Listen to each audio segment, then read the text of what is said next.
오늘 뉴스를 보니까 대통령과 또 이제 뭐 법무부 장관 그리고 변호사 30여 명이 술자리를 가졌다는 그러한 뭐 이른바 청담동 술자리 의혹 아시죠? 그게 거짓말이었다고 이렇게 나오더라고요.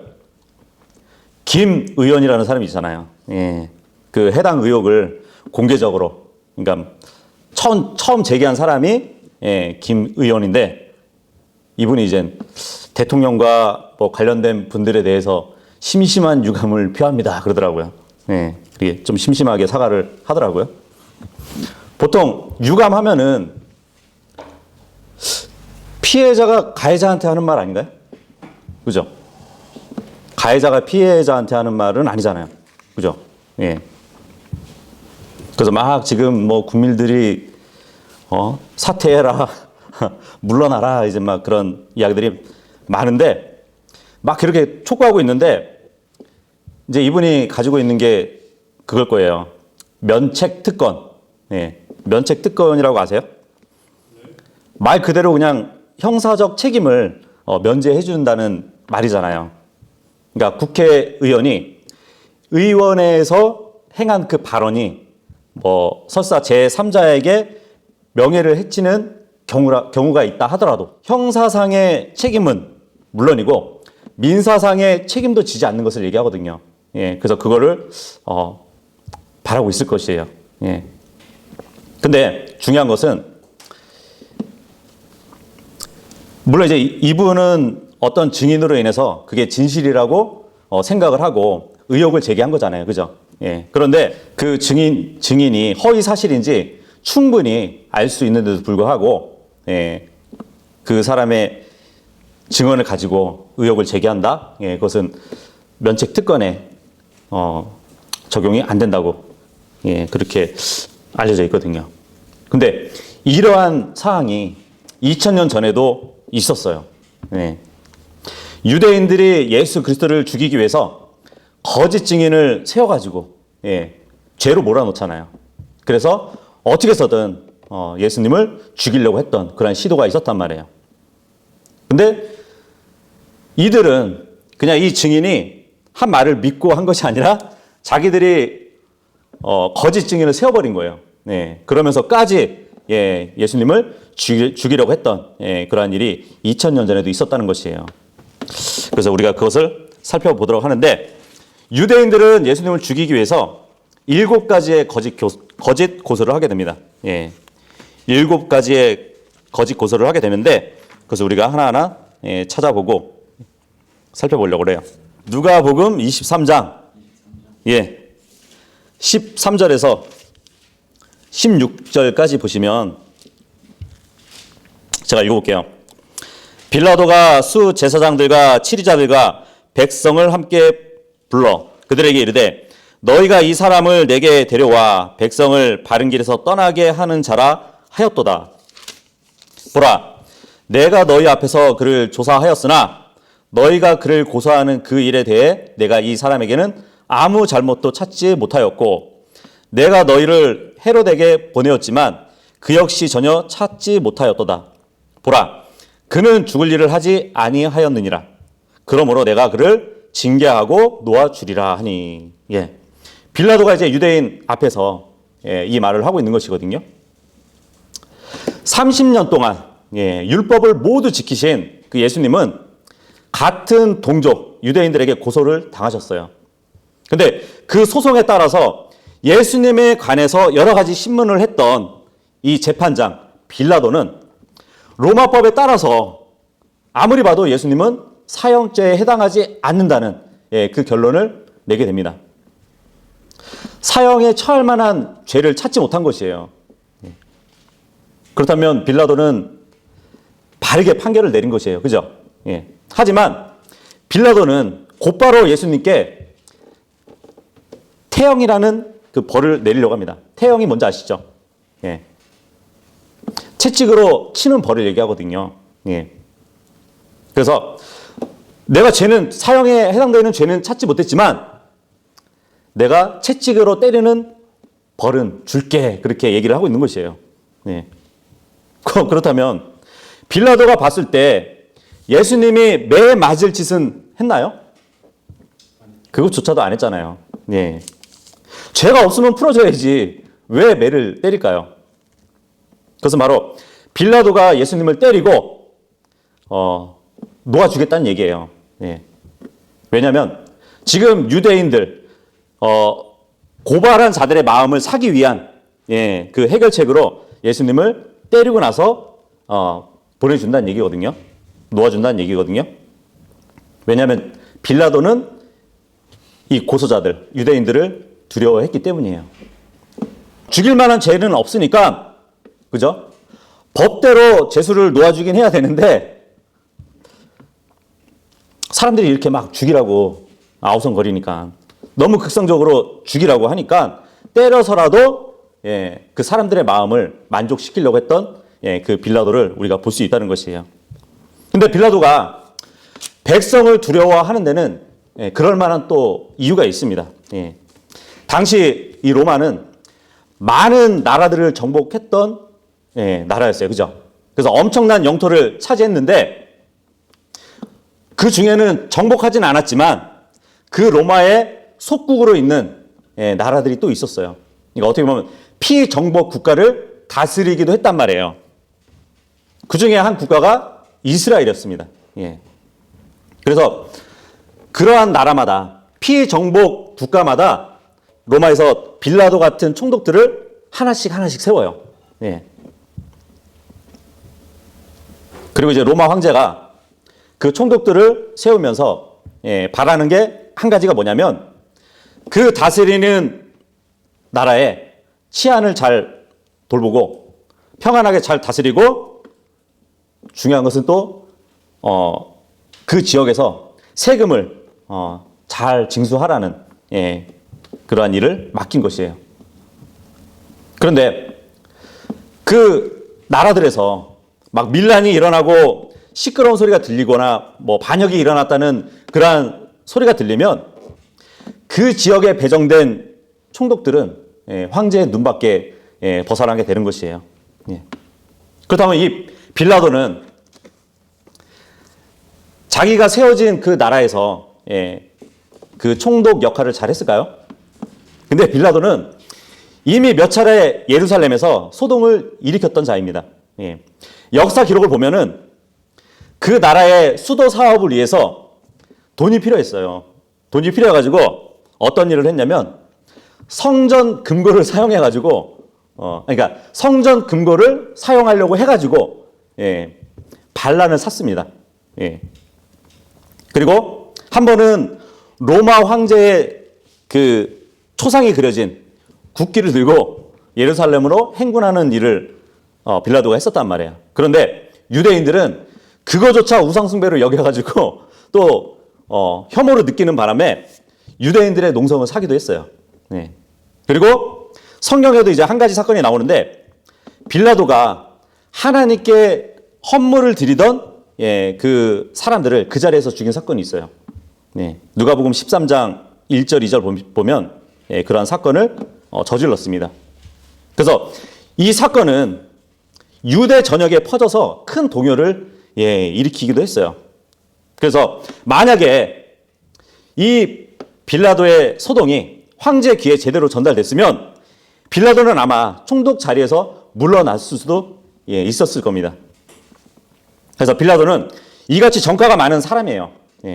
한 번 제대로 소동이 크게 일어나면 큰 낭패를 볼 수 있는 그런 위치에 있었단 말이에요. 그래서 그 무죄라는 정확한 판결이 났음에도 불구하고 사람들의 그 소요를 막기 위해서 예수님께 채찍질을 하려고 했던 것이에요. 사람들을 좀 잠잠케 하기 위해서.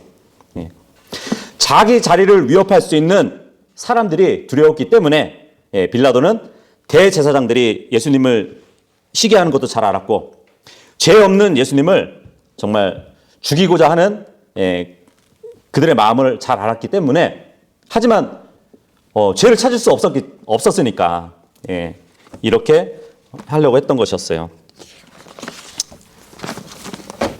그래서 결국은 채찍질을 가하고 나서 예수님을 도와주려고 했던 것을 볼 수 있었습니다. 그런데 그러한 판결조차도 유대인들이 기뻐했을까요? 만족했을까요? 예. 한번 유대인들의 반응을 한번 들어보세요. 요한복음으로 한번 가보도록 하겠습니다. 요한복음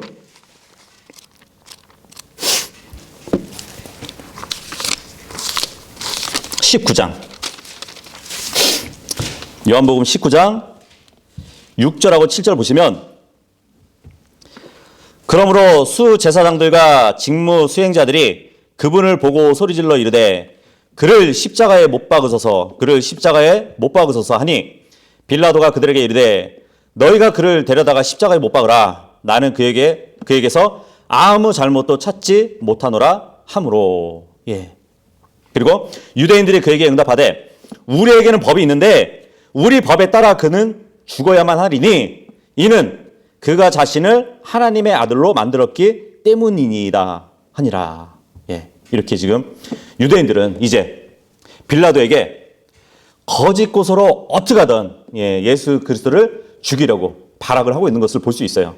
예. 그래서 유대인들은 예수 그리스도에 대해 7가지 불평을 했는데 그 7가지 불평이 거짓 고소가 되는 것이거든요. 마태복음 26장 보도록 할게요. 마태복음 26장 보시면 유대인들이 예수님에 대해서 빌라도에게 고소한 내용이 기록되어 있습니다. 마태복음 26장 61절로 가시면 59절부터 61절까지 한번 읽어볼게요. 제가. 한편 수제사장들과 장로들과 온 공회가 예수님을 죽이려고 그분을 대적할 거짓 증거를 구하였으나 아무것도 찾지 못하였으니 참으로 많은 거짓 증인들이 왔지만 그들이 아무것도 찾지 못하였더라. 끝으로 2명의 거짓 증인이 와서 이르되 이자가 말하기를 내가 하나님의 성전을 헐고 사흘 안에 지을 수 있다 하더라 하니. 2명의 거짓 증인이 와서 지금 첫 번째 고소를 하고 있는 것이에요. 근데 유대인들은 여기 보니까 예수님을 고소하기 위해서 필요한 정말 제대로 된 증인이 없었음을 잘 알고 있었어요. 그죠? 그래서 지금 거짓 증인을 데리고 온 것이에요. 예수님이 하나님의 성전을 무너뜨리고 다시 세우시겠다는 이 거짓 증언은 지금 요한복음 2장에서 예수님이 하신 말씀을 지금 가리켜서 얘기하는 거거든요. 요한복음 2장에 보면은 주님은 정말 실제 건물을 헐어버리면 다시 세우겠다고 말씀하신 적은 없어요. 그죠? 예수님은 자신의 몸을 가리켜서 사람들이 허물어버리면 자기를 죽인다면 사흘 안에 다시 세우겠다고 말씀을 하셨단 말이에요. 그 유대인들이 데려온 거짓 증인 이 2명은 그 주님의 말씀을 변개시키면서까지 지금 거짓 고소를 하고 있는 것이거든요. 근데 이 고소가 생각을 해보세요. 만약에 예수님이 정말 자기 몸을 가리켜서가 아니라 이 하나님의 성전을 무너뜨리면 내가 다시 짓겠다. 그렇게 주장한다고 해도 사형죄에 해당될까요? 성전을 헐고 사흘 만에 지을 수 있다는 주장만으로는 누구를 사형시킬 수도 없을 것이에요. 그죠? 제가 이 건물을 부시면 제가 3일 만에 다시 복구할게요. 이 말을 하면 제가 수갑을 차야 되나요? 그렇진 않잖아요. 그러니까 유대인들이 한 사람을 죽이고자 하는 마음이 강하다 보니까 상식을 넘어서게 된 것이에요. 그죠? 두 번째 고소는 이 예수가 민족을 그릇되게 한다고 그렇게 거짓 고소를 하거든요. 누가복음 23장 1절 2절 보시면 그들의 온 무리가 일어나 그분을 빌라도에게 끌고 가서 그분을 고소하기 시작하여 이르되 우리가 보니 이자가 민족을 바른 길에서 떠나게 하고 이렇게 얘기를 합니다. 그죠? 바른 길에서 떠나게 하고 이전 버전에서는 그릇되게 하고 이랬었는데 마제스틱에서는 이제 바른 길에서 떠나게 하고 이렇게 기록이 되어 있네요. 그죠? 이게 바로 두 번째 고소예요. 근데 여기서 바른 길에서 떠나게 한다. 예, 이 말은 영어로 보니까 이제 퍼벌팅이에요. 이게 무슨 말이냐면 왜곡되게 한다 이거예요. 그리고 도착되게 한다. 예, 이 말을 하고 있거든요. 이 단어가 어디에 쓰이냐면 변태 성욕자한테 예, 쓰이는 단어예요. 예. 근데 예수님은 유대인들을 그릇되게 가르친 적이 있었나요? 없었어요. 바른 길에서 떠나게 가르친 적이 없단 말이에요. 그죠? 네 이웃을 사랑하라 이 가르침을 하셨어요. 그게 바른 길에서 떠나게 하는 가르침인가요? 아니죠. 네 이웃을 사랑하라는 이 가르침은 주님이 변태적인 성욕으로 서로 사랑하라고 가르친 게 아니었어요. 그죠? 예. 주님은 자신에게 악을 행한 사람에게도 선하게 대하라고 예, 그렇게 가르쳤습니다. 바른 길에서 떠나게 하는 가르침인가요? 예. 그릇된 가르침은 아니라는 것이에요. 예수님은 단 한 번도 사람을 그릇되게 가르친 적이 한 번도 없습니다. 그릇된 시각으로 예수님을 바라봤기 때문에 예, 그렇게 사람들이 보았을 뿐이에요. 사람들이 예수님을 볼 때 사생아라고 막 할 정도로 그죠? 예, 그렇게 그릇되게 봤잖아요. 그 부모의 그 자식으로 또 봤을 거 아니에요. 그죠? 물론 육신적인 부모도 정당한 혼인 관계에 있었고 예, 그러한 관계에서 예수님이 태어났어요. 그러니까 사람들의 주장과 달리 백성들은 정말 예수님이 바른 길에서 떠나게 가르치지 않았고 바른 길로 인도해 주신 분이십니다. 사람들을 고쳐주셨고 또 사람들을 먹여주신 분이에요. 예, 그런데 지금 바른 길에서 떠나게 가르친다고 예, 그렇게 거짓 고소를 하고 있단 말이에요. 예수님은 계속해서 이스라엘 백성이 하나님 앞에서 회개하고 돌아올 것을 예, 요구하셨지 로마에 대항해서 반역을 일으키도록 예, 사람들을 왜곡된 선동을 하도록 예, 그렇게 하지 않으셨단 말이에요. 근데 재판장 빌라도 역시 예, 유대인의 종교나 그 간습에 익숙하지 않았지만 일주일간 예루살렘 성전에서 가르치신 그 예수님의 말씀에 관해서 예, 들어보았을 겁니다. 예, 그죠? 그래서 아마 이 부분에 대해서 이 두 번째 고소에 대해서는 아무런 문제를 삼지 예, 않았던 것 같아요. 그리고 세 번째 거짓 고소가 있어요. 예. 로마 황제 카이사르에게 공세 내는 것을 금지시킨다. 예, 그렇게 거짓 고소를 했죠. 그러니까 우리가 읽어본 누가복음 23장 2절 보시면 바른 길에서 떠나게 하고 카이사르에게 공세 내는 것을 금하며 그러죠.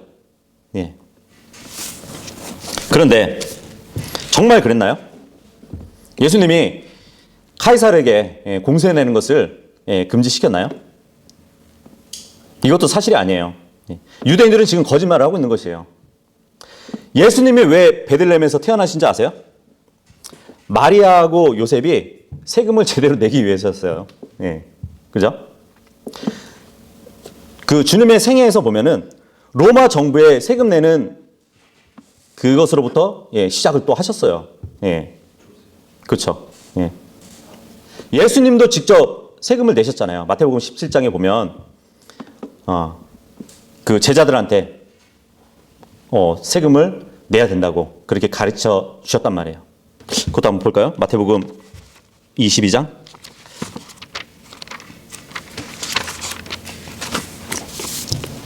마태복음 22장 17절에서 21절에 보시면 그러므로 선생님은 어떻게 생각하시나이까? 우리에게 말씀해 주소서. 카이사르에게 공세를 바치는 것이 율법에 맞나이까 맞지 않나이까 하였으나 예수님께서 그들의 사악함을 아시고 이르시되 너희 위선자들아 너희가 어찌하여 나를 시험하느냐 공세돈을 내게 보이라 하시매 그들이 데나리온 하나를 그분께 가져오므로 그분께서 그들에게 이르시되 이 형상과 새겨진 글이 누구의 것이냐 하시니 그들이 그분께 이르되 카이사르의 것이니이다 하매 그때 그분께서 그들에게 이르시되 그러므로 카이사르의 것들은 카이사르에게 하나님의 것들은 하나님께 바치라 하시니 그들이 이 말씀을 듣고 놀라며 그분을 떠나 자기들의 길로 가니라. 예. 아예 그냥 입을 닫아버리게 만드셨잖아요. 그죠? 예. 또 제자들에게 물고기 한 마리를 건져 올려가지고 예, 거기서 나온 동전을 예, 또 공세로 바쳤던 그 기록도 있습니다. 뭐 어떤 사람들은 사악한 이 세상에 정부에 세금을 낼 필요가 없다고 예, 주장도 하시는 분이 있어요. 하지만 주님은 단 한 번도 그렇게 가르쳐 주신 적이 없으십니다. 예수님은 어느 누구에게도 세금을 내지 말라고 단 한 번도 가르친 적이 없으시다는 것이에요. 오히려 주님은 세금을 내라고 가르쳤어요. 그리고 스스로 본을 보여주시기도 하셨단 말이에요. 근데 만약에 이 고소가 사실이었다면 정말 세금에 민감했던 로마 정부에 심각한 문제를 야기시켰을 것이에요. 예, 하지만 분명한 사실이 아니었기 때문에 이것조차도 빌라도는 문제를 삼지 않았을 것입니다. 그리고 네 번째 고소가 있죠. 다시 누가복음 아까 23장으로 가면 네 번째 고소가 뭐냐면 스스로 그리스도 곧 왕이라고 한다 이거예요. 이자가 자칭 왕이라고 한다고. 예. 23장 2절 뒷부분 보시면 스스로 그리스도 곧 왕이라 하더이다. 빌라도가 그분께 물어 이르되 네가 유대인들의 왕이냐 하니 그분께서 그에게 대답하여 이르시되 네가 그렇게 말하는도다. 예. 여기 보니까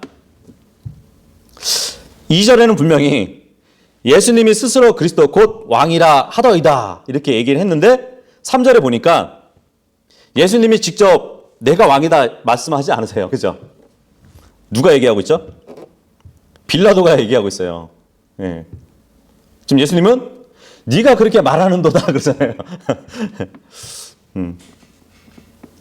유대인들은 주님께서 스스로 자신이 왕이라고 주장했지만 그러한 주장은 주로 다른 사람들이 했지 예수님이 직접 한 말이 없어요. 예.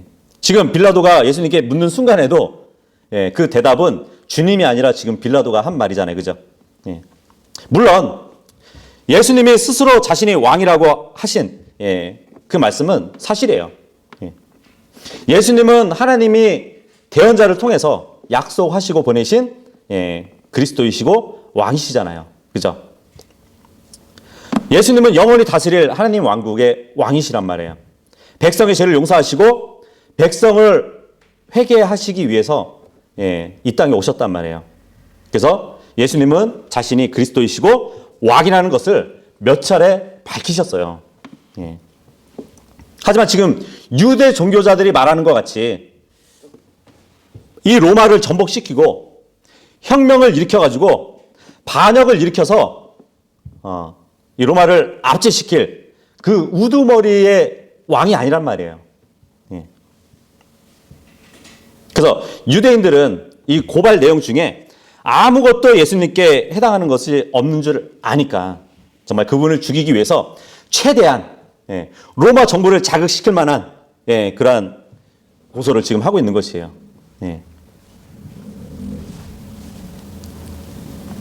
근데 여기 고발자들 거짓 증언하지 말라는 율법을 가르치는 유대인들이잖아요. 그죠? 그런데 거짓 증언하지 말라고 율법을 가르치는 이 교사들이 지금 얼마나 외식적이에요. 가식적이고. 그죠? 근데 중요한 점은 만일 주님이 스스로 자신이 그리스도고 왕이라고 주장했다 하더라도 로마법에는 사형에 해당하는 죄가 아니에요.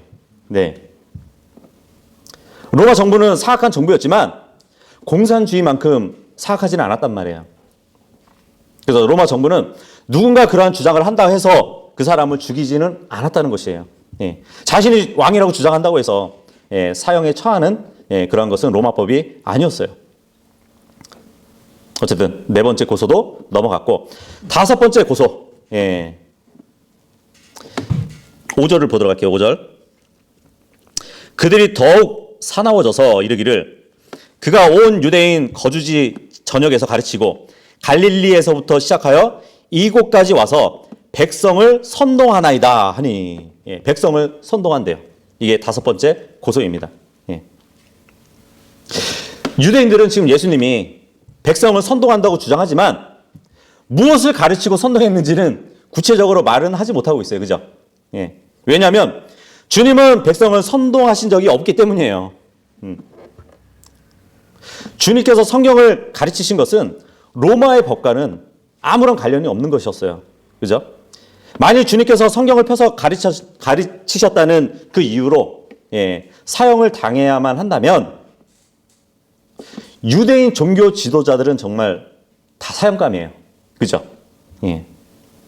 그래서 빌라도는 예수님이 무죄하다는 사실을 알았습니다.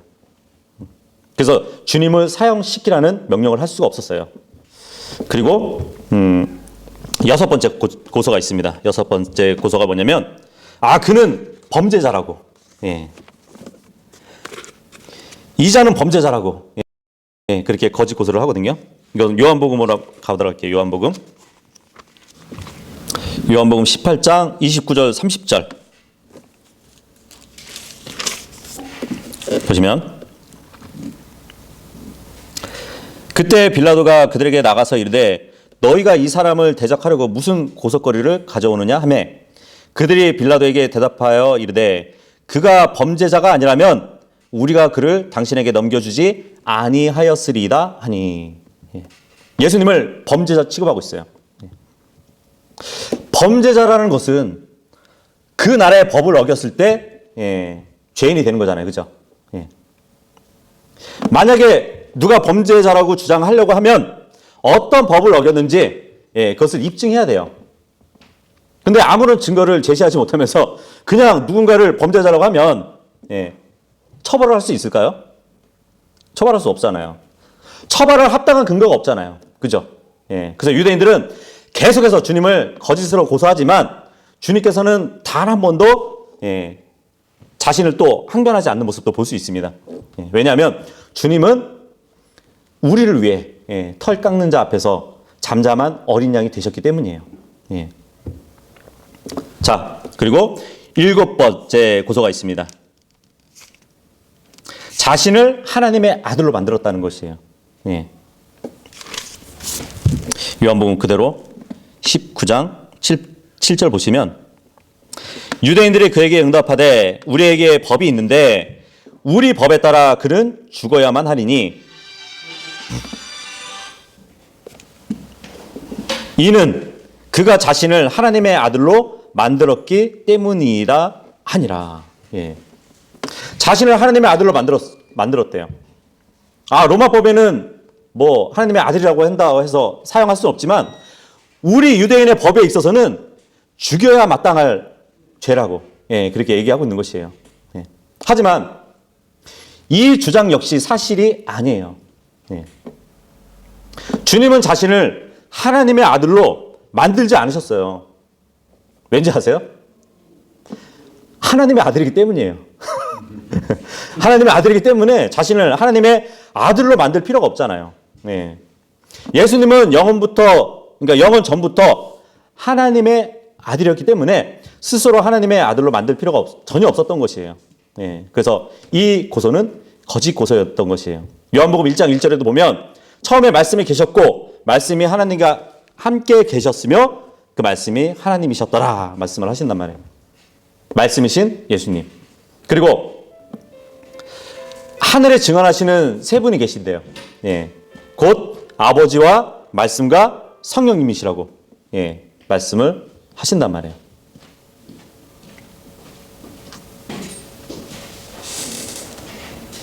근데 정말 예수님이 사람이면서 나는 하나님의 아들이야 그렇게 주장을 했다면 정말 돌로 쳐 죽임을 당해야 돼요.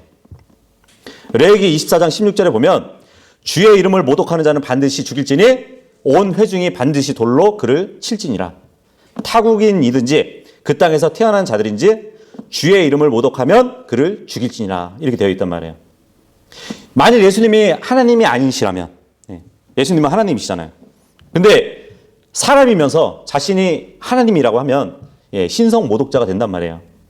그래서 자신을 하나님의 아들이라고 주장하면 그조차도 신성 모독죄가 되는 것이거든요. 하지만 예수님은 하나님의 진짜 아들이었어요.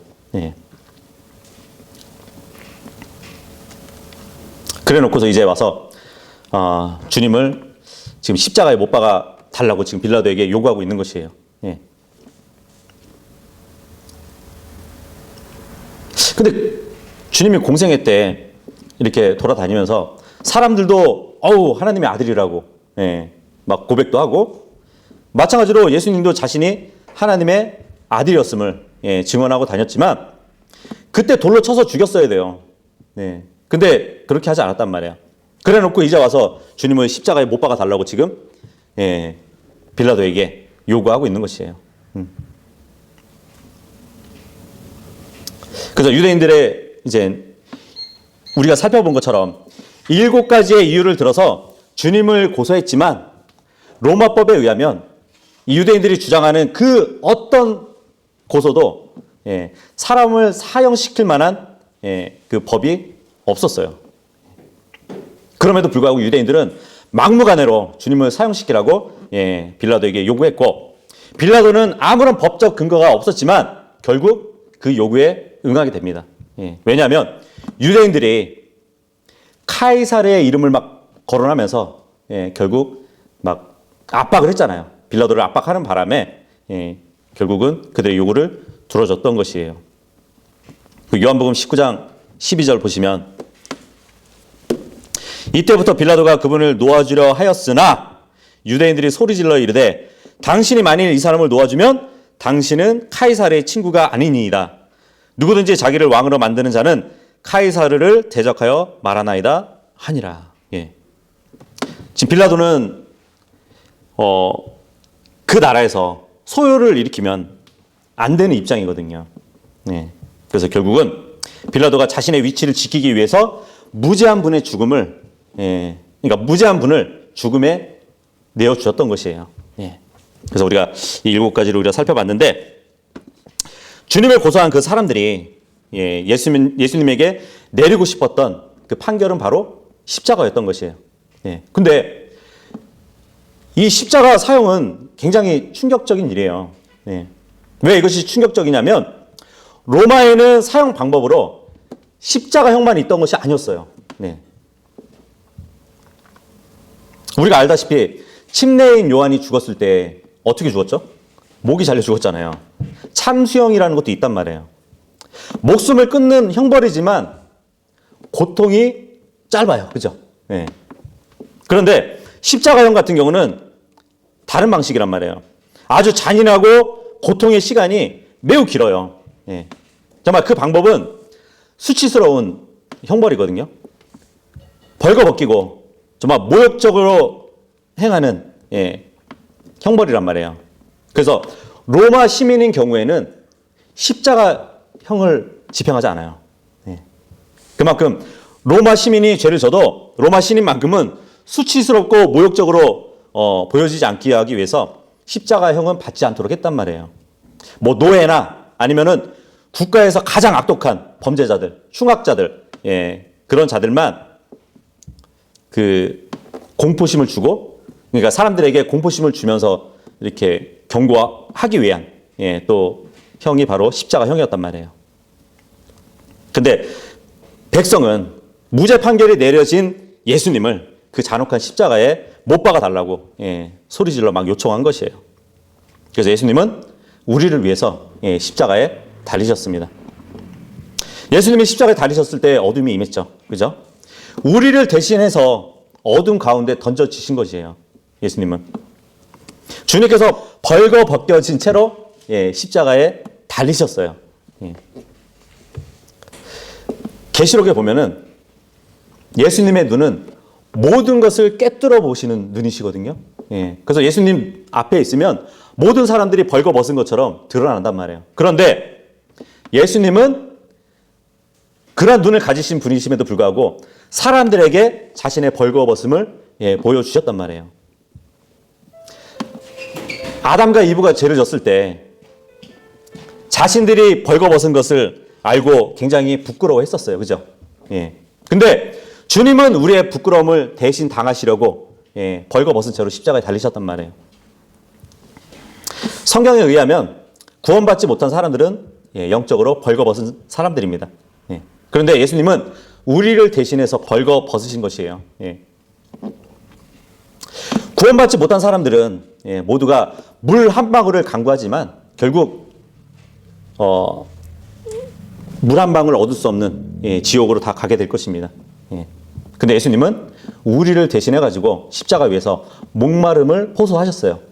그럼에도 불구하고 물 한 방울도 얻지 못하셨어요. 그죠?